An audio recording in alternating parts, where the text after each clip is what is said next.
The new revelations, coming at a time when half of Americans support impeaching and removing the president even though impeachment proceedings have not moved the needle of public opinion, underscored the problem for Trump and his supporters in Congress. Public hearings in the impeachment inquiry may be in the rearview mirror, but new details about his pressure campaign on Ukraine continue to trickle out. The developments on Tuesday illuminated the fact that there's still much to learn about the president's actions regarding Ukraine as the House races toward a potential vote on impeachment by Christmas.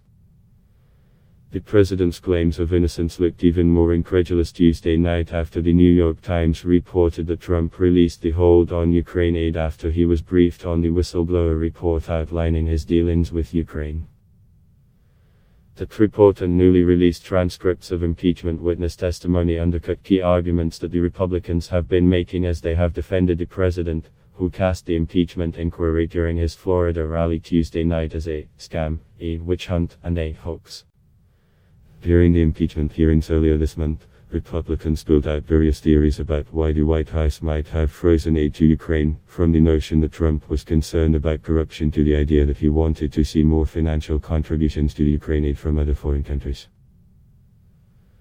But the timeline revealed Tuesday, in conjunction with the transcript of testimony from Office of Management and Budget official Mark Sandy, outlines an indisputably clear set of facts about the bizarre way the Ukraine aid was handled. The confusion that Sandy and other line-level OMAIDs felt about why the Ukraine aid was being withheld, along with their inability to get answers, showed how the Trump administration's unusual enterprise was shrouded in secrecy, even from the very people who were handling the money. Timeline undercuts Trump's defense. First, the timeline. We now know that White House Budget Office took its first official action to withhold $250 million in aid to Ukraine on the evening of July 25, according to a House Budget Committee summary of the office's documents. That was the very same day that Trump spoke by phone with Ukraine President Volodymyr Zelensky, prefacing his request for an investigation of the 2016 election with the now infamous phrase, "I would like you to do us a favor though." Agencies had been notified at a July 18 meeting that the aid had been frozen by the president, a week before the call. Sandy, the Office of Management and Budget official who signed off on the initial Ukraine aid freeze before a Trump political appointee took over the task, testified that the president's interest in the aid dated back to June, but that he couldn't get an explanation of why the aid was withheld in July or August. The request was so unusual that Sandy immediately told his boss that the freeze could violate an obscure federal law known as the Impeachment Control Act, which prohibits a sitting president from unilaterally withholding funds that were appropriated by Congress. Sandy knew that the aid fell into the category of one-year funds, meaning the money, totaling nearly $400 million, was only available until September 30. He told his boss, Trump political appointee Michael Duffy, that he wanted to talk to the lawyers at the Office of Management and Budget. Sandy and other OMAIDs were so alarmed by the inexplicable hold that they also sent a memo to Duffy recommending that hold be released because assistance to Ukraine is consistent with the national security strategy, Sandy testified, and had the added benefit of opposing Russian aggression. In his closed-door deposition, Sandy also directly debunked the Republican talking point that the hold on the aid was related to Trump's concern that other nations should be contributing more in national security assistance to Ukraine.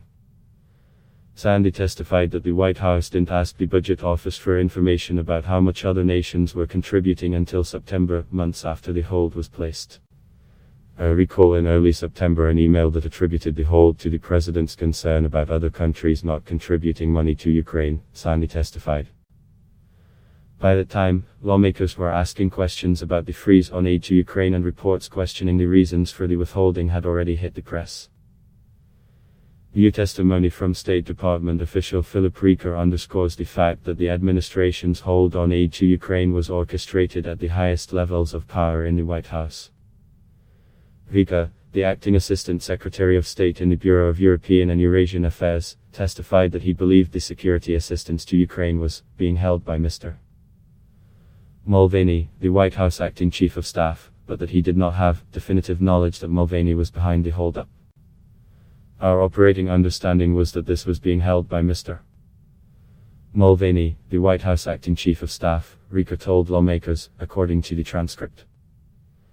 Volker also testified about the concerns of veteran diplomats like Kurt Volker about the maneuverings of Rudy Giuliani, the president's personal lawyer, who has been accused of trying to orchestrate the quid pro quo of a White House meeting in exchange for an investigation of the Bidens.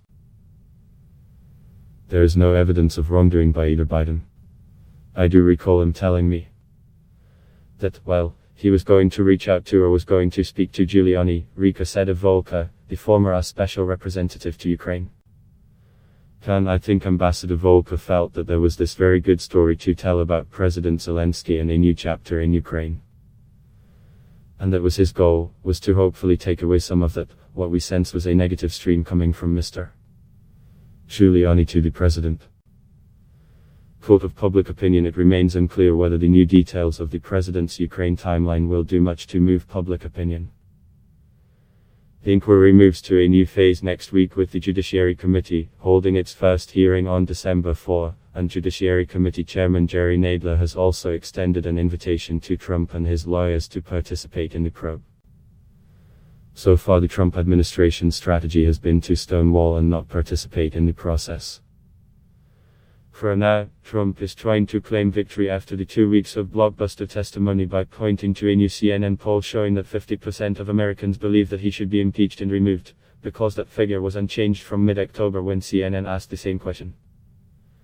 At his rally on Tuesday night, Trump described Democrats leading the inquiry as maniacs who are pushing the deranged impeachment.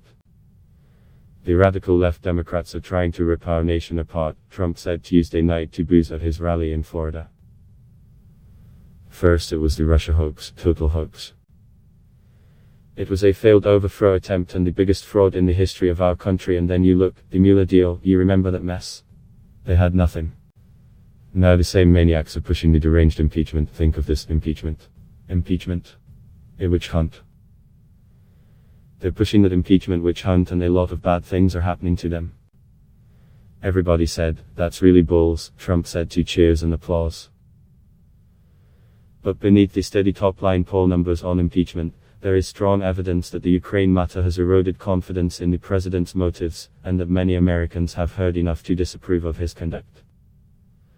While the views on impeachment and removal did not change in the CNN poll released Tuesday, 53% of Americans said Trump improperly used his office to gain political advantage, up from 49% who said the same in October. Moreover, 56% said the president's efforts to get Ukraine to launch investigations into the Biden family, a Ukrainian energy company, and the 2016 election were intended to benefit him rather than root out corruption in Ukraine. The question looming over the 2020 election is whether the stain of impeachment could irreparably damage Trump and cost him the White House. It's too early to draw conclusions, but the ground he is standing on gets shakier each day as new revelations point toward questionable conduct on his part.